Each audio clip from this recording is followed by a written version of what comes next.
কেমন আছো তোমরা সবাই? আশা করি তোমরা ভালো আছো। আজকে যে টপিক নিয়ে আলোচনা করব সেটি টেন্স। আর টেন্স একটি খুবই ইম্পর্টেন্ট জিনিস, কারণ টেন্স না জানা থাকলে আমরা কোন সময় কোন কাজটি হচ্ছে সেটা বলতে পারবো না, বা লিখতে পারবো না, বা বুঝতে পারবো না। তো চলে দেখি টেন্স আসলে কাকে বলে, টেন্স কোথা থেকে এসেছে, আর আসলে টেন্স শব্দটির অর্থ কি আমরা বুঝে নেব। তো দেখি, টেন্স শব্দটি ল্যাটিন শব্দ টেম্পাস, এর অর্থ হলো সময়কাল থেকে এসেছে। সুতরাং ক্রিয়ার কাল বা সময়কালকে টেন্স বলে।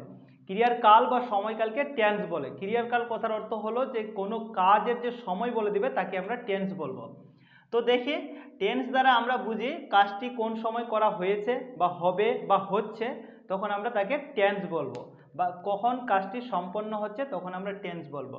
তো দেখি, টেন্স প্রধানত তিন প্রকার রয়েছে।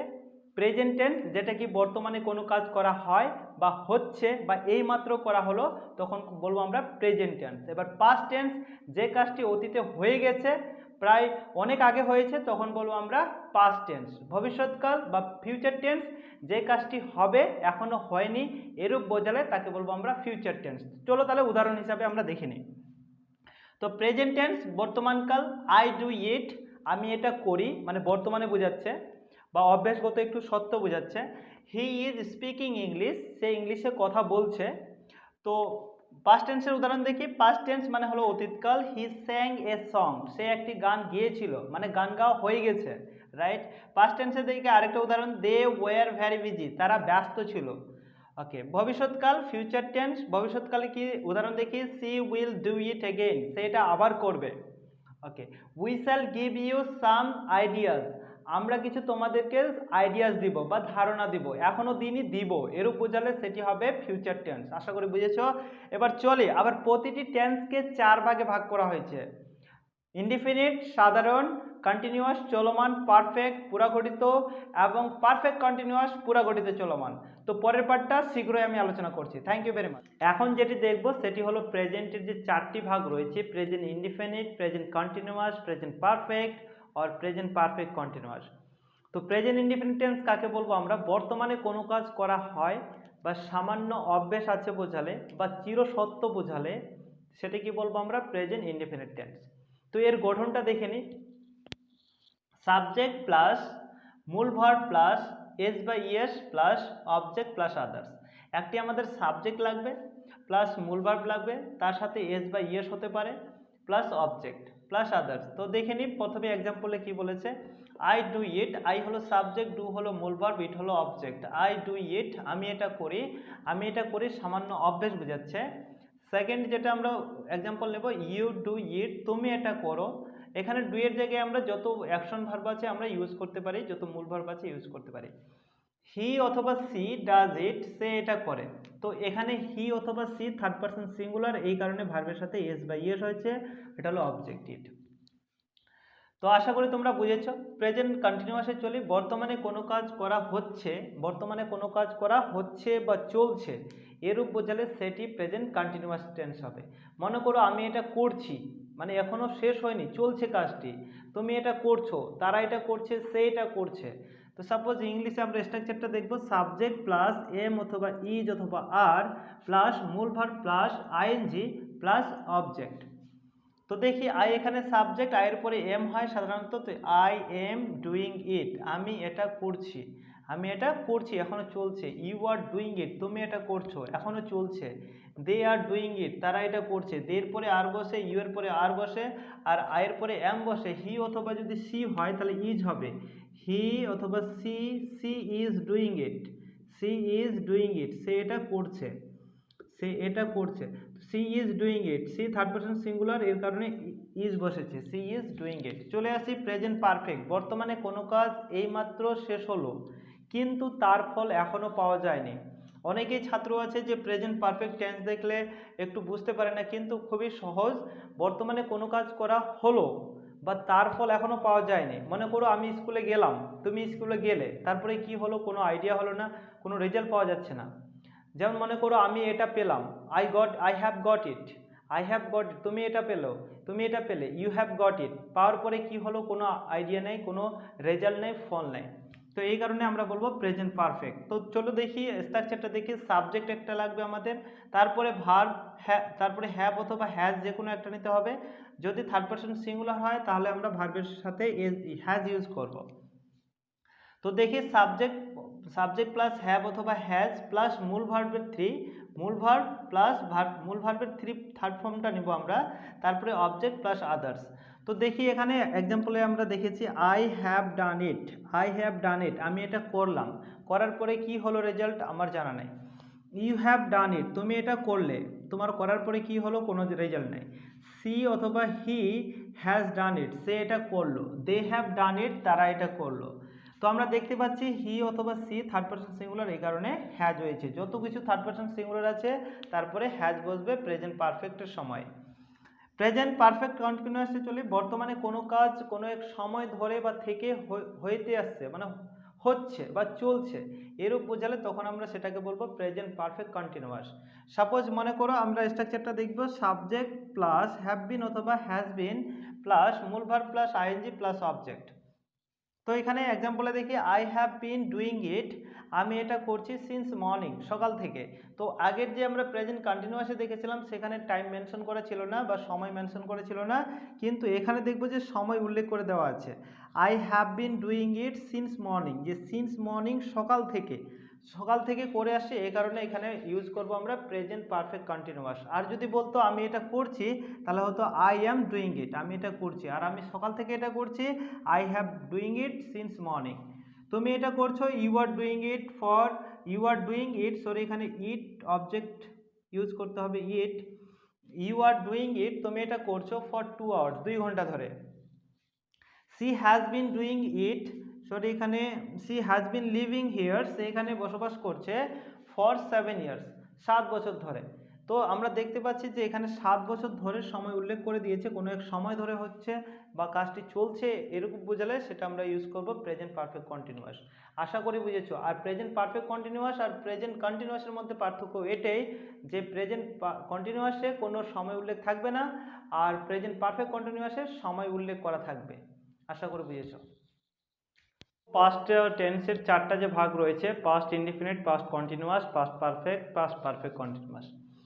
তো দেখব পাস্ট ইনডিফিনিট অতীতে কোনো কাজ করা হয়েছিল এরূপ বোঝালে, অতীতে কোনো কাজ করা হয়েছিল এরূপ বোঝালে সেটিকে আমরা বলবো পাস্ট ইনডিফিনিট টেন্স। তো স্ট্রাকচার বা গঠনটা এর দেখি, সাবজেক্ট প্লাস ভার্বের সেকেন্ড ফর্ম বা V2 প্লাস অবজেক্ট। তো সাবজেক্ট প্লাস ভার্বের আমাদের সেকেন্ড ফর্ম ইউজ করতে হবে প্লাস অবজেক্ট। তো আমি এখানে এক্সাম্পল দেখেছি আই ডিড ইট, আমি এটা করেছিলাম, তাহলে ডু এর যে সেকেন্ড ফর্ম সেটা did, you did it, she did it. এখানে সাবজেক্টকে মেনশন দেখবে না, যেই সাবজেক্ট হোক না কেন ভার্বের আমাদের সেকেন্ড ফর্মটা বসালেই হয়ে যাবে। সবার জন্য একই form, first person or second person or third person সকলের জন্য একই ফর্ম। পাস্ট কন্টিনিউয়াস অতীতে কোনো কাজ করা হচ্ছিল বা চলছিল এরূপ বোঝালে, অতীতে কোনো কাজ করা হচ্ছিল, মনে করো আমি যাচ্ছিলাম, আমি খেলছিলাম, আমি পড়ছিলাম, তুমি যাচ্ছিলে, তুমি খেলছিলে, তুমি পড়ছিলে, সব এগুলো কি অতীতকালের কন্টিনিউয়াস বা চলমান। তো স্ট্রাকচারটা দেখি, গঠনটা দেখি, এর সাবজেক্ট প্লাস ওয়াজ অথবা ওয়ার, থার্ড পার্সন প্লুরালে ওয়ার করব, সেকেন্ড পার্সনে ওয়ার করব, আর উইয়ের পরে ওয়ার করব। তো এখানে দেখি সাবজেক্ট প্লাস ওয়াজ অথবা ওয়ার প্লাস মূল verb plus ING plus object. তো উদাহরণ দেখলে ভালো বুঝতে পারবো, আই ওয়াজ ডুইং ইট, আমি এটা করছিলাম, ইউ ওয়ার ডুইং ইট, তুমি এটা করছিলে, সি অথবা হি ওয়াজ ডুইং ইট, সে এটা করছিল। তো আমরা যে কোনো ভার্ব এখানে আমরা বসাতে পারি, মূল ভার্ব আমরা যে কোনো বসাতে পারি, প্লেয়িং বসাতে পারি, রানিং বসাতে পারি। ওকে, পাস্ট কন্টিনিউয়াস দেখে, পাস্ট পারফেক্ট অতীতে দুটি কাজের মধ্যে, এটা খুবই একটা ইম্পর্টেন্ট টেন্স পাস্ট পারফেক্ট। অতীতে দুটি কাজের মধ্যে যে কাজটি আগে ঘটেছে, অনেক আগে হয়েছে এরূপ বোঝালে সেটিকে আমরা বলবো পাস্ট পারফেক্ট। মনে করো এটার গঠনটা দেখি, সাবজেক্ট প্লাস হ্যাড প্লাস ভার্বের থার্ড ফর্ম প্লাস অবজেক্ট। তো দেখি I had done it before you did, তুমি তোমার এটা করার আগে আমি এটা করেছি। She had done it before you, সে তোমার পূর্বে এটা কাজ করেছে। তো আমরা এটা সিঙ্গেলে যদি আমরা ব্যবহার করি, আই হ্যাভ ডান ইট, এটা আমি করেছি, এটার অর্থ হলো যে এটা আমি অনেক আগে করেছি। ওকে, আমরা এটা সিঙ্গেলও ব্যবহার করতে পারি। ওকে, পাস্ট পারফেক্ট কন্টিনিউয়াস, অতীতে কোনো কাজ কোনো এক সময় ধরে হচ্ছিল বা চলছিল এরূপ বোঝালে আমরা ইউজ করব পাস্ট পারফেক্ট কন্টিনিউয়াস, কোনো এক সময়কাল ধরে হচ্ছিল। তো দেখি উদাহরণ, গঠনটা দেখি, স্ট্রাকচারটা দেখি, subject plus had been plus মূল verb plus ING plus object.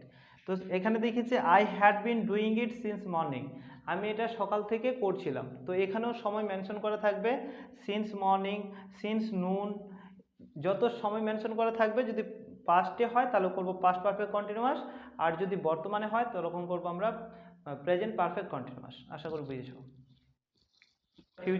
ফিউচারের চারটি ভাগ রয়েছে, future indefinite, future continuous and future perfect continuous. তো চলে ফিউচার ইনডিফিনিট টেন্স আসলে কাকে বলে, ভবিষ্যৎকালে কোনো কাজ করা হবে এরূপ বোঝালে সেটিকে ফিউচার ইনডিফিনিট টেন্স বলবো। তো দেখি এর গঠনটা দেখি, সাবজেক্ট প্লাস শ্যাল অথবা উইল প্লাস ভার্বের V0। তোমরা যদি ভার্বের ক্লাসটা না দেখে থাকো তাহলে ভার্বের ক্লাসটা আগে দেখে নাও। V0 বলতে প্রথমে যে ভার্বটা ইউজ করা হয়েছে V0, তাকে আমরা বলবো V0। ওকে, আর প্লাস অবজেক্ট। তো দেখি I shall do it, I shall do it, আয়ের পরে সাধারণত শ্যাল হয়, তো আই শ্যাল ডু ইট, আমি এটা করব। ডুটা হলো বেস ফর্ম বা V0 form. You will do it, তুমি এটা করবে, কারণ এখানে যে ডুটা আছে এটাও base form. You will do it, তুমি এটা করবে, এখনও করনি, করবে। সি অথবা হি উইল ডু ইট, সে এটা করবে। আশা করি বুঝেছ। এটা শ্যাল অথবা উইল থাকবে, ফিউচার টেন্স মানে শ্যাল আর উইল এরা থাকবেই। তো দেখি ফিউচার কন্টিনিউয়াস টেন্সটা থেকে ভবিষ্যতে কোনো কাজ করা, মানে ভবিষ্যতে কোনো কাজ করা হতে থাকবে বা চলতে থাকবে এরূপ বোঝালে সেটিকে আমরা বলবো ফিউচার কন্টিনিউয়াস টেন্স। তো উদাহরণ গঠনটা দেখি, সাবজেক্ট প্লাস শ্যাল অথবা উইল, বি শ্যাল বি অথবা উইল বি, দুইজনের সঙ্গে বি বসাতে হবে, প্লাস মূল verb plus ING plus object. I will be doing it, অথবা এখানে শ্যালও ব্যবহার করা যেতে পারে। তো I shall be doing it, আমি এটা করতে থাকবো। You will be doing it, তুমি এটা করতে থাকবে। হি অথবা সি উইল ডুইং ইট, সে এটা করতে থাকবে। ফিউচার পারফেক্ট ফিউচার পারফেক্ট, ভবিষ্যতে যে কাজটি অনেক আগে ঘটে থাকবে, ভবিষ্যতে কোনো কাজটি অনেক আগে ঘটে থাকবে এরূপ যদি বোঝায় তখন আমরা ইউজ করব ফিউচার পারফেক্ট। মনে করো সে আসার আগে আমি স্কুলে পৌঁছে থাকবো, তাহলে I shall have gone to school before he comes. Okay, তো এখানে দেখি ফিউচার পারফেক্ট আমরা তো দেখলাম। উদাহরণ স্ট্রাকচারটা দেখি, সাবজেক্ট প্লাস শ্যাল অথবা উইল হ্যাভ, শ্যাল অথবা উইল হ্যাভ, শ্যালও ব্যবহার করতে পারি, উইলও ব্যবহার করতে পারি, হ্যাভ প্লাস মূল ভার্বের থার্ড ফর্ম প্লাস অবজেক্ট। উদাহরণস্বরূপ যদি আমরা বলি I shall have done it, আমি এটা করে থাকবো, মানে অনেক আগে করে থাকবো। ইউ উইল হ্যাভ ডান ইট, তুমি এটা করে থাকবে। সি অথবা হি উইল হ্যাভ ডান ইট, সে এটা করে থাকবে। ফিউচার পারফেক্ট কন্টিনিউয়াস, ভবিষ্যতে কোনো কাজ কোনো এক সময় ধরে হতে থাকবে, কোনো এক সময় ধরে বা থেকে হতে থাকবে এরূপ বোঝালে আমরা ইউজ করব ফিউচার পারফেক্ট কন্টিনিউয়াস টেন্স। স্ট্রাকচারটা দেখি, সাবজেক্ট প্লাস শ্যাল অথবা উইল হ্যাভ, সাবজেক্ট শ্যাল অথবা উইল হ্যাভ বিন প্লাস মূল ভার্ব প্লাস আইএনজি। তো উদাহরণস্বরূপ দেখি I shall have been doing it for 2 days, আমি এটা 2 দিন ধরে করতে থাকবো। তুমি এটা 3 দিন ধরে পড়তে থাকবে, তুমি এটা 3 দিন ধরে করতে থাকবে।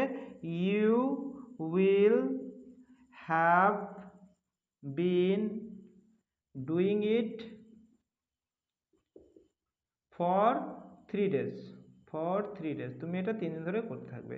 সাপোজ এরকম উদাহরণ, আমরা এদেরকে প্রতিটি যে সেন্টেন্সকে আমরা অ্যাফার্মেটিভ টু নেগেটিভ অ্যান্ড কোশ্চেনও করতে পারি। যেহেতু সময় কম আমি এক্সপ্লেন করতে পারছি না, প্রতিটাকে আমরা ইয়েসও করতে পারি, নো করতে পারি এবং কোশ্চেনও করতে পারি। যেমন মনে করো আই শ্যাল ডু ইট, আমি এটা করব, এটাকে আমরা নাও করতে পারি। I shall not do it, আমি এটা করব না, আমি কি এটা করব, শ্যাল আই ডু ইট। এরকম করে আমরা প্রতিটি টেন্সকে ভালো করে যদি আমরা বুঝে যাই তাহলে